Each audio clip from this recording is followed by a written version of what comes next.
Good Wives. 10. Joe's Journal. New York, November. Dear Marmee and Beth, I'm going to write you a regular volume, for I've got heaps to tell, though I'm not a fine young lady traveling on the continent.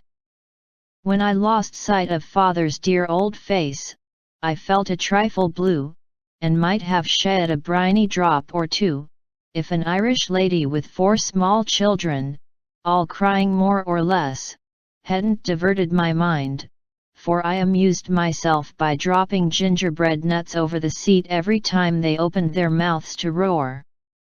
Soon the sun came out, and taking it as a good omen, I cleared up likewise, and enjoyed my journey with all my heart. Mrs. Kirk welcomed me so kindly I felt at home at once, even in that big house full of strangers. She gave me a funny little sky parlor all she had, but there is a stove in it, and a nice table in a sunny window, so I can sit here and write whenever I like. A fine view and a church tower opposite atone for the many stairs, and I took a fancy to my den on the spot.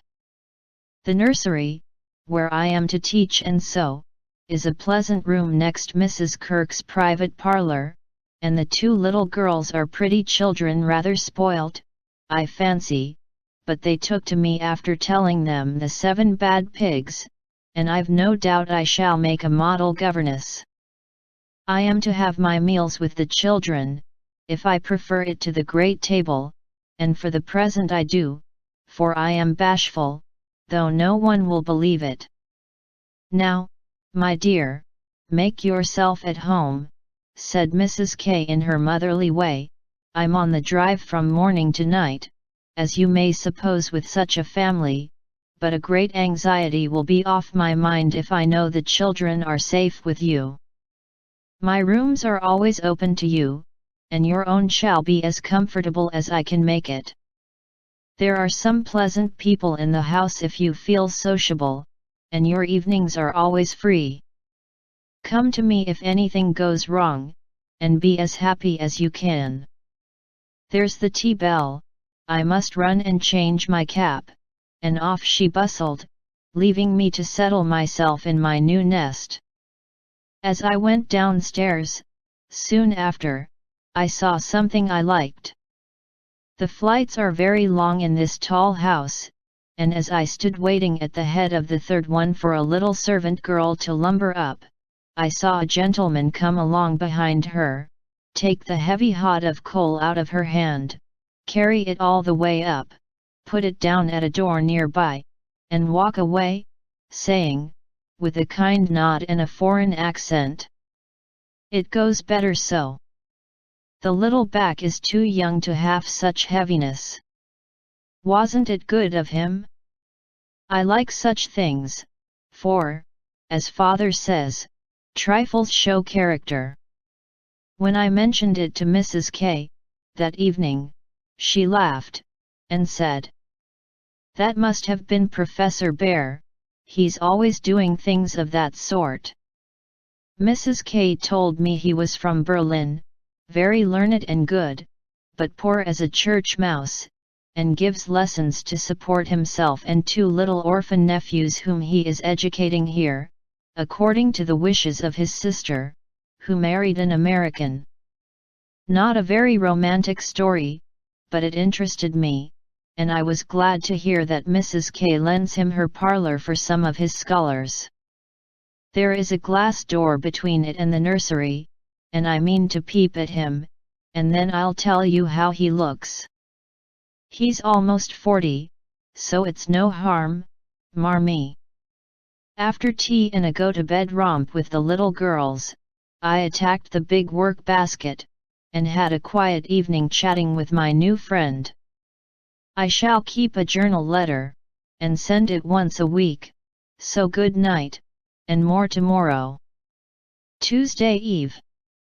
Had a lively time in my seminary, this morning, for the children acted like Sancho, and at one time I really thought I should shake them all round.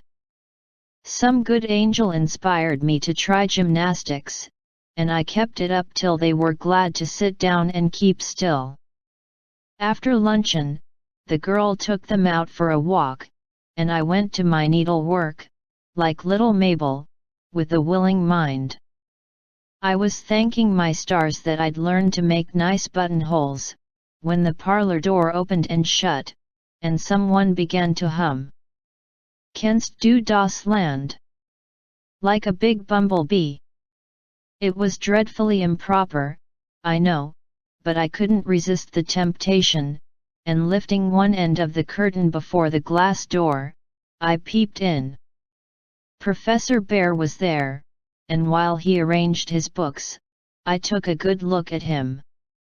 A regular German, rather stout, with brown hair tumbled all over his head, a bushy beard, good nose, the kindest eyes I ever saw, and a splendid big voice that does one's ears good, after our sharp or slipshod American gabble.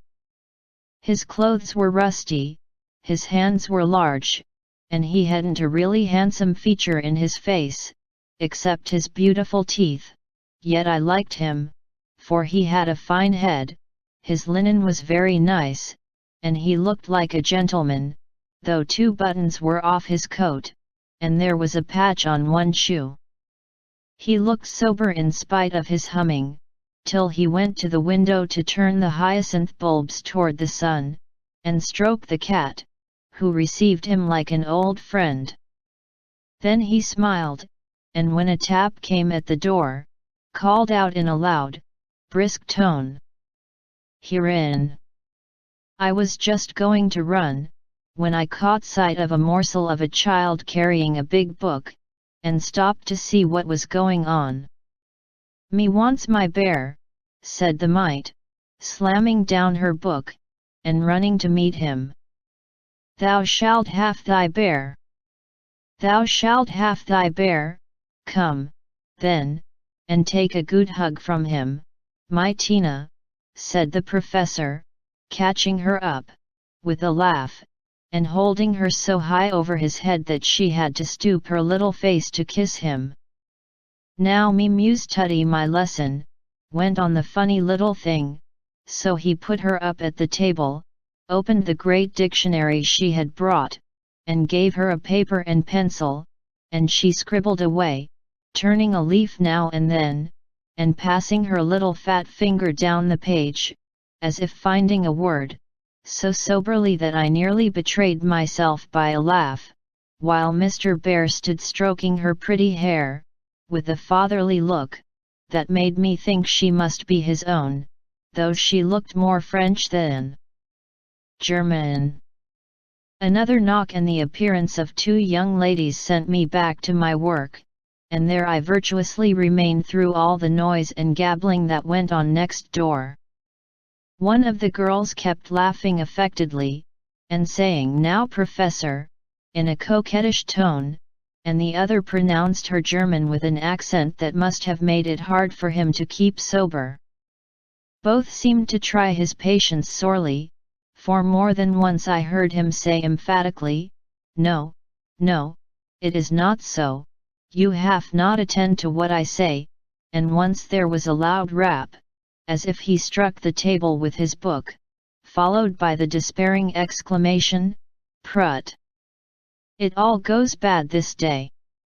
Poor man, I pitied him, and when the girls were gone, took just one more peep, to see if he survived it. He seemed to have thrown himself back in his chair, tired out, and sat there with his eyes shut till the clock struck 2, when he jumped up, put his books in his pocket, as if ready for another lesson, and, taking little Tina, who had fallen asleep on the sofa, in his arms, he carried her quietly away. I fancy he has a hard life of it. Mrs. Kirk asked me if I wouldn't go down to the 5 o'clock dinner, and, feeling a little bit homesick, I thought I would, just to see what sort of people are under the same roof with me. So I made myself respectable, and tried to slip in behind Mrs. Kirk, but as she is short, and I'm tall, my efforts at concealment were rather a failure. She gave me a seat by her, and after my face cooled off, I plucked up courage, and looked about me. The long table was full, and everyone intent on getting their dinner, the gentlemen especially, who seemed to be eating on time, for they bolted in every sense of the word, vanishing as soon as they were done. There was the usual assortment of young men absorbed in themselves, young couples absorbed in each other, married ladies in their babies, and old gentlemen in politics. I don't think I shall care to have much to do with any of them, except one sweet-faced maiden lady, who looks as if she had something in her. Cast away at the very bottom of the table was the professor, shouting answers to the questions of a very inquisitive, deaf old gentleman on one side, and talking philosophy with a Frenchman on the other.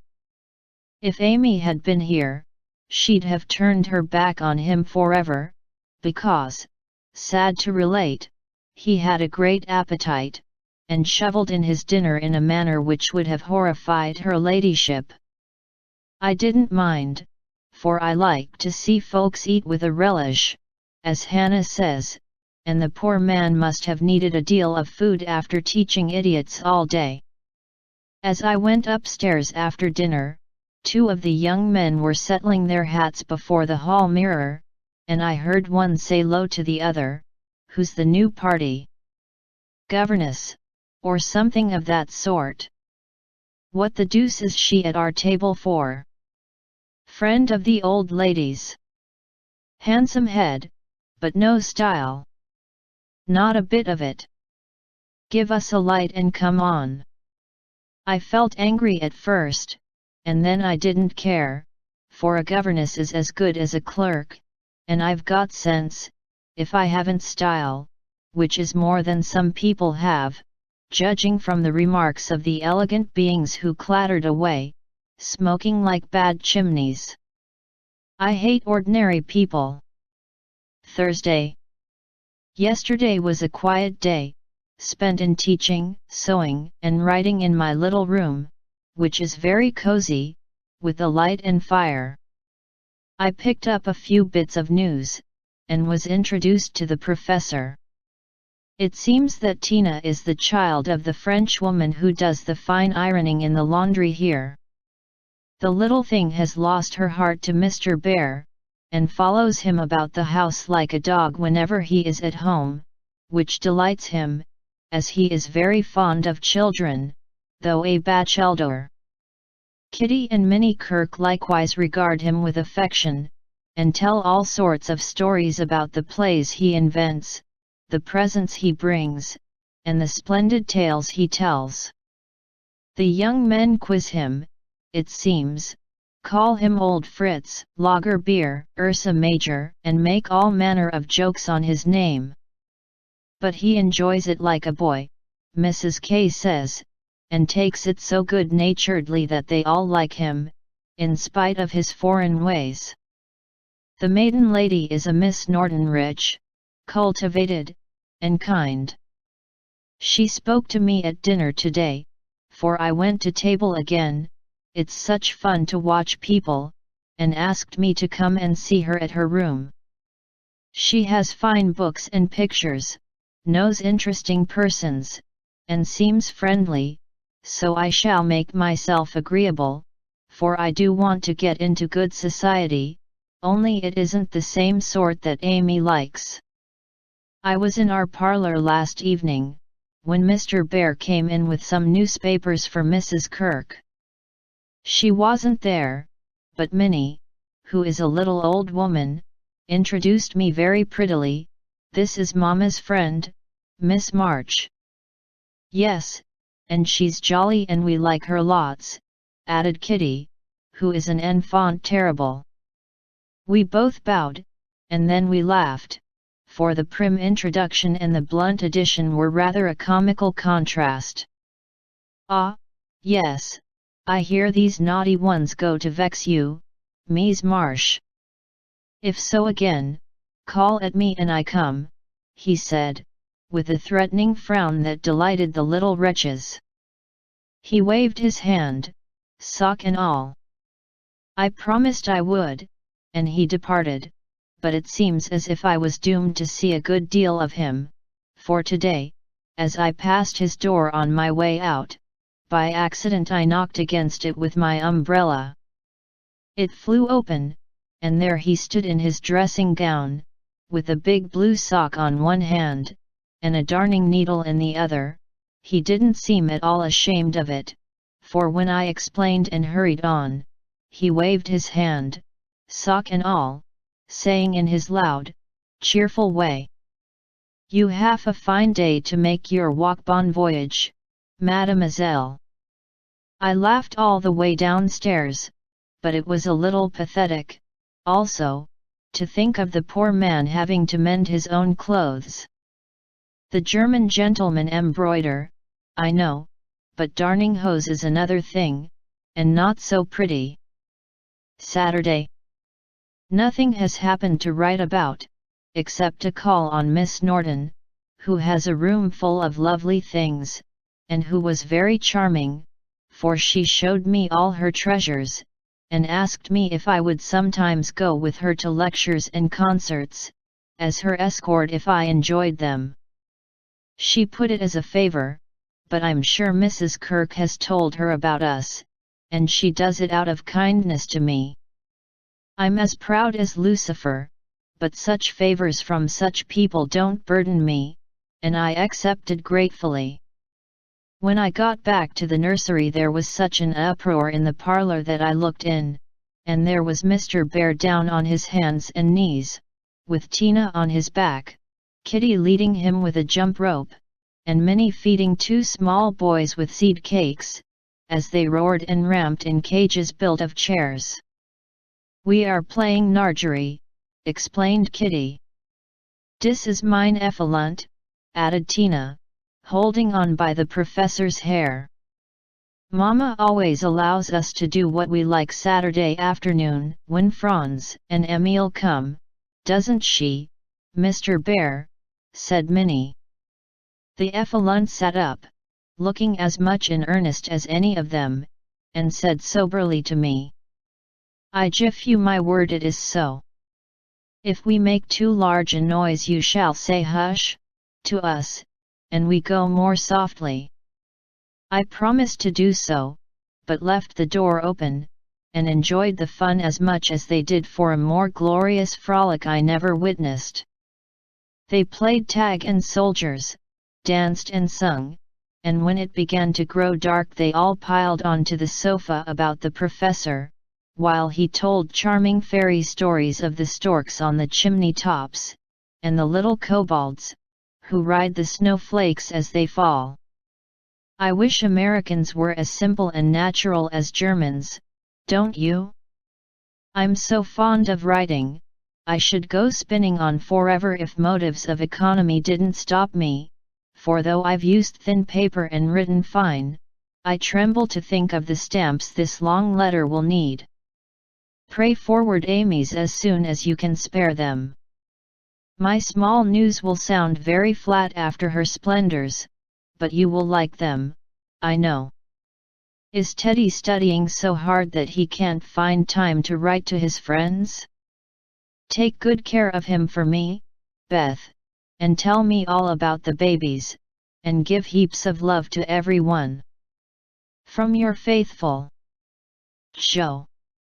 P.S. On reading over my letter it strikes me as rather bary, but I am always interested in odd people, and I really had nothing else to write about. Bless you. December. My precious Betsy. As this is to be a scribble-scrabble letter, I direct it to you, for it may amuse you, and give you some idea of my goings-on, for, though quiet, they are rather amusing, for which, oh, be joyful. After what Amy would call Herculaneum efforts, in the way of mental and moral agriculture, my young ideas begin to shoot and my little twigs to bend as I could wish. They are not so interesting to me as Tina and the boys, but I do my duty by them, and they are fond of me. Franz and Emil are jolly little lads, quite after my own heart, for the mixture of German and American spirit in them produces a constant state of effervescence. Saturday afternoons are riotous times, whether spent in the house or out, for on pleasant days they all go to walk, like a seminary, with the professor and myself to keep order, and then such fun. We are very good friends now, and I've begun to take lessons. I really couldn't help it, and it all came about in such a droll way that I must tell you.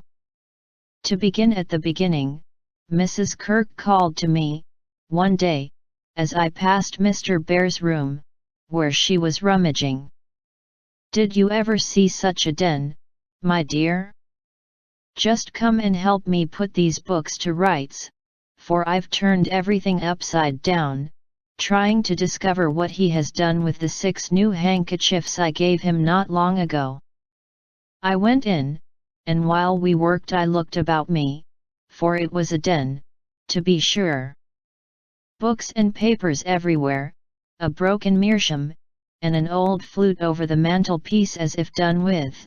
A ragged bird, without any tail, chirped on one window seat, and a box of white mice adorned the other. Half-finished boats and bits of string lay among the manuscripts. Dirty little boots stood drying before the fire, and traces of the dearly beloved boys, for whom he makes a slave of himself, were to be seen all over the room. After a grand rummage 3 of the missing articles were found, one over the bird cage, one covered with ink, and a third burnt brown, having been used as a holder. "Such a man," laughed good-natured Mrs. K, as she put the relics in the rag bag.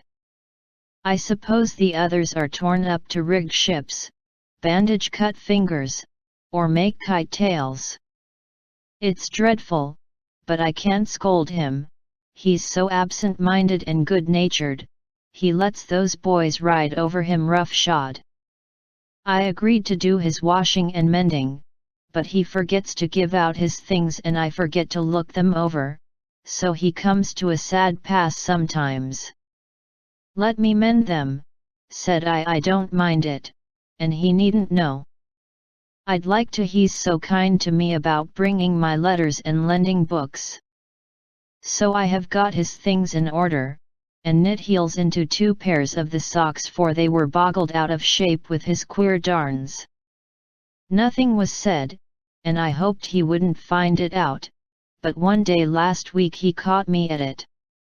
Hearing the lessons he gives to others has interested and amused me so much that I took a fancy to learn, for Tina runs in and out, leaving the door open, and I can hear. I had been sitting near this door, finishing off the last sock, and trying to understand what he said to a new scholar, who is as stupid as I am. The girl had gone, and I thought he had also, it was so still, and I was busily gabbling over a verb, and rocking to and fro in a most absurd way, when a little crow made me look up, and there was Mr. Bear looking and laughing quietly, while he made signs to Tina not to betray him. "So," he said, as I stopped and stared like a goose, "you peep at me, I peep at you, and that is not bad, but see, I am not pleasanting when I say, have you a wish for German?" "Yes, but you are too busy." "I am too stupid to learn," I blundered out, as red as a peony. "Prut! We will make the time, and we fail not to find the sense. At Fenning I shall give a little lesson with much gladness, for, look you, Mies Marsh, I have this debt to pay," and he pointed to my work. "Yes," they say to one another, "these so kind ladies, he is a stupid old fellow, he will see not what we do, he will never observe that his sock heels go not in holes any more, he will think his buttons grow out new when they fall, and believe that strings make theirselves. Ah! But I have an eye, and I see much. I have a heart, and I feel the thanks for this. Come, a little lesson then and now, or no more good fairy works for me and mine. Of course I couldn't say anything after that, and as it really is a splendid opportunity, I made the bargain, and we began. I took 4 lessons, and then I stuck fast in a grammatical bog. The professor was very patient with me, but it must have been torment to him, and now and then he'd look at me with such an expression of mild despair that it was a toss-up with me whether to laugh or cry. I tried both ways, and when it came to a sniff of utter mortification and woe, he just threw the grammar onto the floor, and marched out of the room. I felt myself disgraced and deserted forever, but didn't blame him a particle, and was scrambling my papers together, meaning to rush upstairs and shake myself hard, when in he came, as brisk and beaming as if I'd covered myself with glory. Now we shall try a new way. You and I will read these pleasant little Märchen together, and dig no more in that dry book, that goes in the corner for making us trouble. He spoke so kindly, and opened Hans Andersen's fairy tales so invitingly before me, that I was more ashamed than ever, and went at my lesson in a neck-or-nothing style that seemed to amuse him immensely. I forgot my bashfulness, and pegged away, no other word will express it, with all my might, tumbling over long words, pronouncing according to the inspiration of the minute, and doing my very best. When I finished reading my first page, and stopped for breath, he clapped his hands and cried out, in his hearty way, "Das ist gut. Now we go well. My turn. I do him in German, give me your ear." And away he went, rumbling out the words with his strong voice, and a relish which was good to see as well as hear. Fortunately the story was the Constant Tin Soldier, which is droll, you know, so I could laugh, and I did, though I didn't understand half he read, for I couldn't help it, he was so earnest, I so excited, and the whole thing so comical. After that we got on better, and now I read my lessons pretty well, for this way of studying suits me, and I can see that the grammar gets tucked into the tales and poetry as one gives pills in jelly.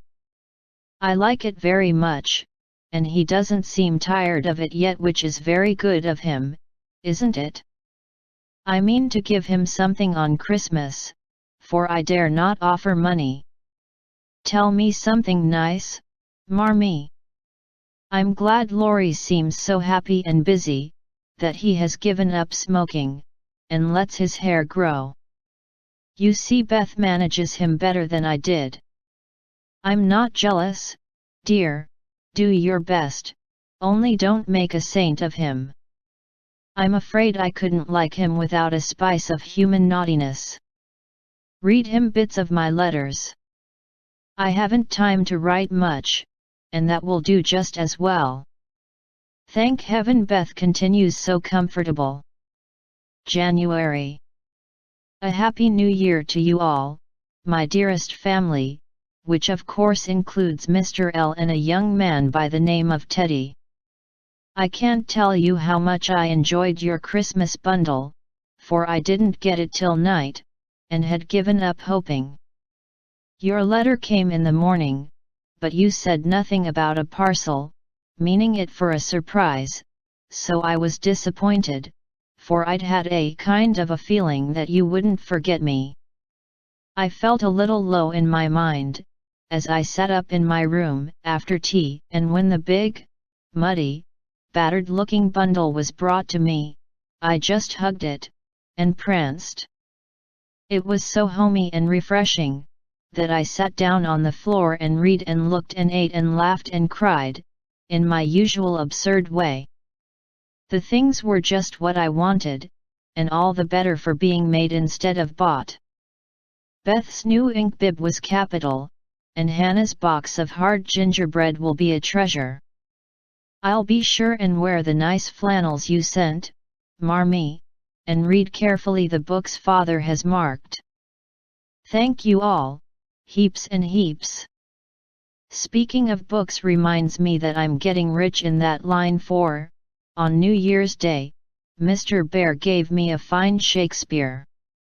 It is one he values much, and I've often admired it, set up in the place of honor, with his German Bible, Plato, Homer, and Milton, so you may imagine how I felt when he brought it down, without its cover, and showed me my name in it, from my friend Friedrich Bear. You say often you wish a library, here I give you one, for between these lids, he meant covers, is many books in one. Read him well, and he will help you much, for the study of character in this book will help you to read it in the world and paint it with your pen. I thanked him as well as I could, and talked now about my library, as if I had 100 books. I never knew how much there was in Shakespeare before, but then I never had a bear to explain it to me. Now don't laugh at his horrid name, it isn't pronounced either bear or beer, as people will say it, but something between the two, as only Germans can give it. I'm glad you both like what I tell you about him, and hope you will know him someday. Mother would admire his warm heart, Father his wise head. I admire both, and feel rich in my new friend Friedrich Bear. Not having much money, or knowing what he'd like, I got several little things, and put them about the room, where he would find them unexpectedly. They were useful, pretty, or funny. A new standish on his table, a little vase for his flower, he always has one, or a bit of green in a glass, to keep him fresh, he says, and a holder for his blower, so that he needn't burn up what Amy calls mooch wires. I made it like those. Beth invented a big butterfly with a fat body, and black and yellow wings, worsted feelers, and bead eyes. It took his fancy immensely, and he put it on his mantelpiece as an article of virtu, so it was rather a failure after all. Poor as he is, he didn't forget a servant or a child in the house, and not a soul here, from the French laundrywoman to Miss Norton, forgot him. I was so glad of that. They got up a masquerade, and had a gay time New Year's Eve. I didn't mean to go down, having no dress, but at the last minute, Mrs. Kirk remembered some old brocades, and Miss Norton lent me lace and feathers, so I dressed up as Mrs. Malaprop, and sailed in with a mask on. No one knew me, for I disguised my voice, and no one dreamed of the silent, haughty Miss March, for they think I am very stiff and cool, most of them, and so I am to whippersnappers, could dance and dress, and burst out into a nice derangement of epitaphs, like an allegory on the banks of the Nile. I enjoyed it very much, and when we unmasked, it was fun to see them stare at me. I heard one of the young men tell another that he knew I'd been an actress. In fact, he thought he remembered seeing me at one of the minor theaters. Meg will relish that joke. Mr. Bear was Nick Bottom, and Tina was Titania, a perfect little fairy in his arms. To see them dance was quite a landscape, to use a Teddyism. I had a very happy New Year, after all, and when I thought it over in my room, I felt as if I was getting on a little in spite of my many failures, for I'm cheerful all the time now, work with a will, and take more interest in other people than I used to, which is satisfactory. Bless you all. Ever your loving Jo.